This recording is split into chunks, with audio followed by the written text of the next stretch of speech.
Il est de toute évidence que le nom et la puissance de roi doivent être attribués au sens propre du mot, au Christ dans son humanité.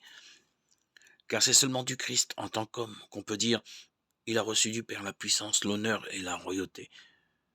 Comme verbe de Dieu, consubstantiel au Père, il ne peut pas ne pas avoir tout en commun avec le Père et, par suite, la souveraineté suprême et absolue sur toutes les créatures.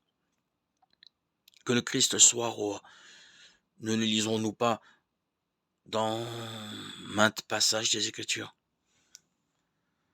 C'est lui le dominateur issu de Jacob, le roi établi par le Père sur Sion, sa montagne sainte pour recevoir en héritage les nations et étendre son domaine jusqu'aux confins de la terre, le véritable roi futur d'Israël, figuré dans le cantique nuptial sous les traits d'un roi très riche et très puissant auquel s'adressent ces paroles.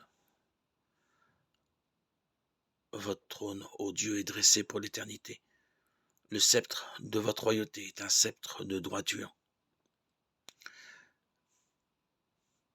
Cette doctrine du Christ roi, tant s'en faut qu'elle disparaisse dans les pages du Nouveau Testament, est liée au contraire, confirmée d'une manière magnifique et en termes splendides.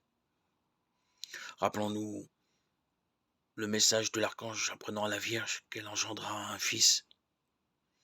Qu'à ce fils le Seigneur Dieu donnera le trône de David, son père, qu'il régnera éternellement sur la maison de Jacob et que son règne n'aura point de fin. Écoutons les témoignages du Christ lui-même sur sa souveraineté. Dès que l'occasion se présente, il revendique le titre de roi et proclame publiquement qu'il est roi. Il déclare solennellement que toute puissance lui a été donnée au ciel et sur la terre. Qu'entend-il par là, sinon affirmer l'étendue de sa puissance et l'immensité de son royaume?